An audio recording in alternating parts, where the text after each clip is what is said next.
ফের বাঘের আতঙ্ক মইপিঠের নাগেনাবাদ এলাকায় আতঙ্কিত এলাকাবাসীরা। আবারও বাঘের আতঙ্ক ছড়িয়ে পড়ল মইপিঠ এলাকায়। বাঘের আতঙ্কে আতঙ্কিত হয়ে পড়ল গোটা গ্রাম। ঘটনাস্থল নাগেনাবাদ এলাকার পাইকপাড়া সংলগ্ন জঙ্গল লাগোয়া লোকালয়ে। বুধবার থেকে সুন্দরবনের জঙ্গল লাগোয়া পাইকপাড়া এলাকা থেকে বাঘের গর্জন শুনতে পায় গ্রামবাসীরা। এরপর বাঘের আতঙ্ক ছড়িয়ে পড়ে গোটা গ্রামে। গ্রামবাসীরা তড়িঘড়ি খবর দেয় বন দপ্তরকে। খবর পেয়ে ঘটনাস্থলে ছুটে আসে বন দপ্তরের কর্মীরা। বৃহস্পতিবার দুপুর থেকে বন দপ্তরের পক্ষ থেকে স্টিলের জাল দিয়ে প্রায় ৩০০ মিটার লোকালয় সংলগ্ন জঙ্গল ও নদীর পাড়ে একদিকে ঘিরে দেওয়ার কাজ শুরু করে। কিন্তু শুক্রবার সকালে সেই স্টিলের জালের পাশে অপর একটি বাঘের পায়ের ছাপ দেখতে পায় এলাকাবাসীরা।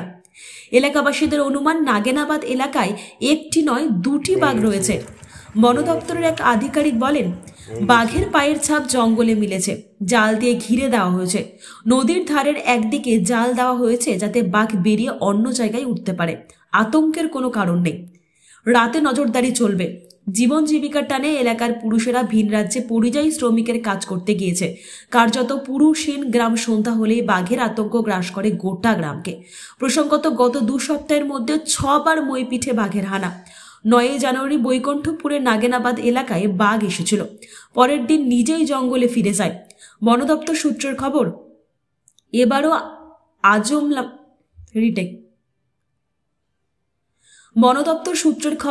এবারও আজমলোমারে 11 নম্বর জঙ্গল থেকে বেরিয়ে মাগরী নদী পার হয়েছে বাঘ। গ্রাম সংলগ্ন জঙ্গলে পরপর 2 বার বাঘ আসায় আতঙ্ক নেমেছে। গৌরাঙ্গ দাস নামে স্থানীয় এক বাসিন্দা বলেন, নদীতে কাঁকড়া ধরতে গিয়ে বাঘের দেখা অনেকেই পেয়েছেন।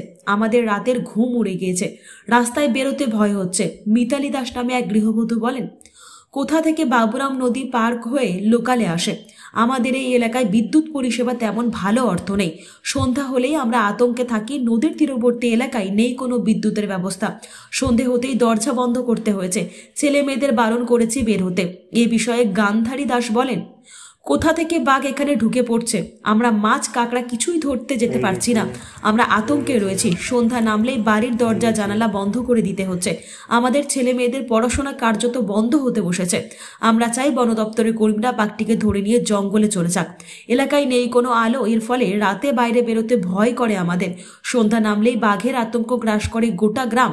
কার্যত বাঘের ভয়ে গুটিসুটি মেরে রয়েছে এলাকাবাসীরা। তপতি সামন্ত। কোথায় বাড়ি আপনার? মইপিঠ নাগেনাবাদ। কি দেখলেন? নিচে নামলাম, ওই দুটো ওইখানে পালা টালা আছে আর লৌকো আছে। লৌকোটা ওপারতে এপারে নিয়ে আসবো। লৌকোর কাছে গিয়েছিলাম। লৌকোর কাছে গিয়ে দেখি না বাবুরাম জাম দিয়ে ওপারে চলে গেছে। আমি তো ভয়ে এপারে চলে এসেছি। এসে সবাইকে ডেকে নিলাম। বাবু মানে কি? বাঘ। আর জাম দিয়ে চলে গেছে। আমি আর ছেলেপুলে সকলে ডেকে নিয়ে গিয়ে আর বড় ফোন নিয়ে গিয়ে ক্যামেরা করে নিয়ে আসলাম। নিয়েছে আবার লোকজন জড়ো করে নিয়ে এসে আবার এই সবাই মিলে ওখানে গিয়ে আবার বাবুদের কাছে ফোন করতে আবার ওনারা কেউ কেউ আসলো। কতটা আতঙ্কে আছেন, কি চাচ্ছেন? আতঙ্কে তো এমনি থাকবো, আমরা সব সময় আছি আর থাকবো। তা বলে কি আমরা এই কর্ম তো আমাদের করে খেতে হবে। কি চাচ্ছেন আপনারা এখন? এখন কি চাইবো? তোমরা ধরে নিয়ে যাও, নিয়ে গিয়ে অন্য জায়গায় দাও। তোমরা যদি এইখানে রেখে দিয়ে যাও তো আমরা কি করে বাস করবো? আর এই কোথায় বাড়ি? আমার নাম গৌরাঙ্গ দাস। আমার বাড়ি মইপিঠ নগেনাবাদ। কিন্তু গত রাত্রিবেলা আমার বাড়ির সামনে আদিবাসী পাড়া ভার্সেস পাইকপাড়ার মিডিল পোর্শনে সুন্দরবনের বাঘ পার হয়ে আসে লোকালয়ের ভিতরে। তো ফরেস্ট ডিপার্টমেন্ট যথাসময় এসেছেন, ওরা ইনকোয়ারি করে দেখলেন যে বাঘ আছে। ওরা জাল ফাল দিয়ে ঘিরছে, ঘেরার কাজ শুরু করেছে। ওরা প্রায় শেষ করে ফেলেছে জাল ঘেরা। কিন্তু কথা হচ্ছে বাঘ আসছে, বাঘ যাচ্ছে, সুন্দরবনের বাঘ লোকালয়ে চলে আসছে। কিন্তু মূলত কথা হচ্ছে ওকে যখন তাড়িয়ে দেওয়া হচ্ছে ওরা আবার কিছুদিন পরে পার হয়ে আসছে। গত সপ্তাহে একবার পার হয়ে এসেছিলো, সেভাবে তাড়িয়েছিল, আবার পার হয়েছে। মূলত কথা হচ্ছে ওরাকে যদি খাঁচাবন্দি করে ফরেস্ট ডিপার্টমেন্ট নিয়ে একটু বহুদূরের জঙ্গলে যদি ছেড়ে দিয়ে আসা যায়, ওরা হয়তো দিক ভুল করে আর আসতে পারবে না এদিকে। তাই এখন আমরা আতঙ্কের মধ্যে দিয়ে আছি। দেখা যাক বাঘটাকে ওরা কিভাবে ওদের সরকারি প্রশাসনিকভাবে ওরা ওপাশে পার করতে পারে, এইটুকু দেখব।